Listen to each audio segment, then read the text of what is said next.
Welcome to a new episode from English Plus Podcast. Today we're going to talk about word power, and the Arthurian legend is going to be the topic of today. We will talk about the Arthurian legend and we will learn 10 new words. The words are aggressor, anonymous, aspect, assortment, esteem, evoke, nebulous, provoke, sinister, and yarn.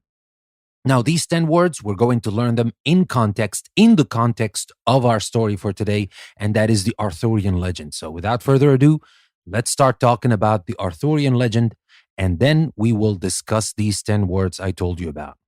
What mental images do you get when you think of King Arthur and the Knights of the Round Table?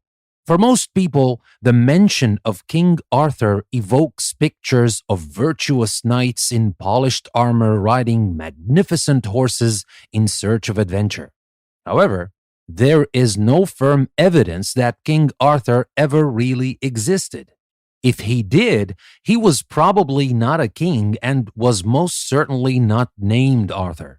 If such a person lived at all, he was probably a Welsh warrior who fought the Germanic aggressors in the 5th century. If so, this was hundreds of years before the age of medieval knights. This nebulous history has provoked an enormous number of Arthurian legends. It allowed generations of anonymous storytellers to enlarge on what few facts were known about this defender of their island. Audiences readily accepted these yarns of a native hero and added to them as they were passed along. Like some of our own stories about George Washington and Paul Revere, the stories gave Arthur all the qualities that the society held in high esteem. Consequently, King Arthur is portrayed as possessing the chivalrous qualities of the Middle Ages: bravery, courtesy, honor, and gallantry toward women. Also, since Arthur fought against heathen invaders, the stories took on a religious aspect. The broad assortment of stories about King Arthur are a mixture of history, legend, fairy tale, and moral lesson. According to the legend, Arthur was the son of King Uther Pendragon, but he was raised by Merlin the magician and Sir Hector. Arthur proved his claim to the throne by pulling a sword, the magic Excalibur, from a great stone, something no one else could do. King Arthur and Queen Guinevere held court at Camelot. There the knights sat as equals at a round table. Conflict arose in this peaceful kingdom when Arthur's nephew Mordred hatched a sinister plot to overthrow Arthur. Mordred was slain in the ensuing battle, and Arthur was mortally wounded. His body was taken to an island where he supposedly would be healed and return to continue his reign. Narrative poems, great operas, and even Broadway musicals have been based on the Arthurian legend. Few people really care whether a King Arthur truly existed. The stories are alive. So, that was our story about the Arthurian legend. And now let's get to what we're really here to do, to learn these 10 new words I told you about. And all these 10 words were used in this context I gave you about the Arthurian legend. Let's start with the very first word, and that is evoke. E-V-O-K-E. Evoke. Now, in the story, I said the mention of King Arthur evokes pictures of virtuous knights in polished armor riding magnificent horses in search of adventure. So, what is the meaning of this evoke here? Now, to evoke a particular memory, idea, emotion, or response means to cause it to occur, to cause this memory or story or whatever to occur. That is to evoke. And that is here what we said. The mention of King Arthur evokes pictures of virtuous knights, etc. And then our next word, aggressor. Now, I said he was probably a Welsh warrior who fought the Germanic aggressors in the 5th century. What is the meaning of aggressor? A-G-G-R-E-S-S-O-R, aggressor. What is the meaning of aggressor? The aggressor in a fight or battle is the person, group, or country that starts the battle or the fight. That is the aggressor. The person, the country, the group that starts a fight. This is called an aggressor. So maybe he was a Welsh warrior who fought the Germanic aggressors in the 5th century. Now, for our next word, nebulous. I said this nebulous history has provoked an enormous number of Arthurian legends. Now, here I mentioned nebulous history and has provoked. I also have the word provoke. Let's start with nebulous. Nebulous. Nebulous. What does that mean? I'm talking about nebulous history. Are we talking about clear history? No, it's just the opposite. If you describe something as nebulous, you mean that it is vague and not clearly defined or not easy to describe. Vague, confused, uncertain. That is nebulous. So, this nebulous history, uncertain history, foggy history, vague history, nebulous, has provoked, Provoke. What is the meaning of provoke? This nebulous history has provoked an enormous number of Arthurian legends. Now, if something provokes a reaction, it causes the reaction. So that is like to rouse or to cause, produce, lead to something. That is to provoke. And now for our next word, anonymous. Now, I said it allowed generations of anonymous storytellers to enlarge on what few facts were known about this defender of their island, which was King Arthur, obviously. But what is the meaning of anonymous storytellers? Do we know the names of these storytellers?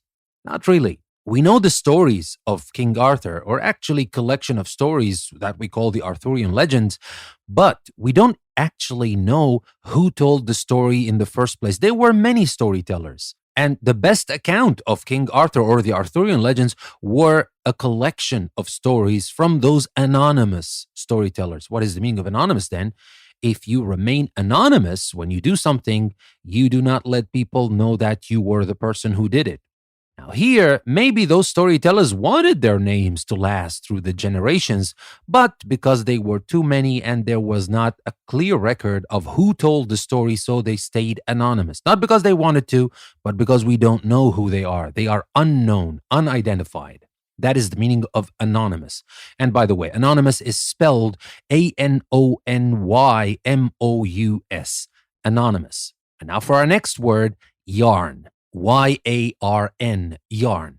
Now, how did we use that in context? We talked about those anonymous storytellers. They enlarge on the facts that were known about this defender of their island, and then audiences readily accepted these yarns of a native hero and added to them as they were passed along.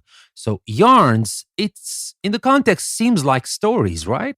But these are not like regular stories. A yarn is a story that someone tells, often a true story, with invented details which make it more interesting. That is a yarn.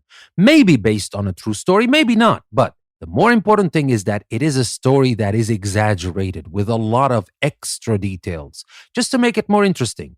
And that happens a lot. I mean, it happens in everyday life, right?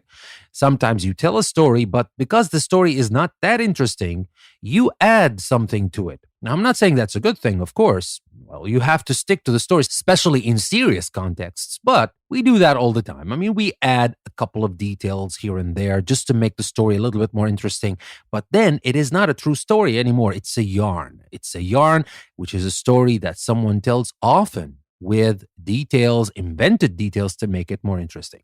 That is a yarn. And now let's move to the next word, esteem. Now, in the context, we said here, the stories gave Arthur all the qualities that the society held in high esteem. What does it mean when you hold something in high esteem? What is esteem? And esteem, by the way, is Esteem. Esteem. Now, esteem is the admiration and respect that you feel towards another person. Regard, honor, respect, that is esteem. Now, the society held that in high esteem. They respected that a lot. It was a big deal for them. They held it in high esteem. That is our word. What is the next word? Aspect. Aspect. Aspect. Now, here I said since King Arthur fought against heathen invaders, the stories took on a religious aspect.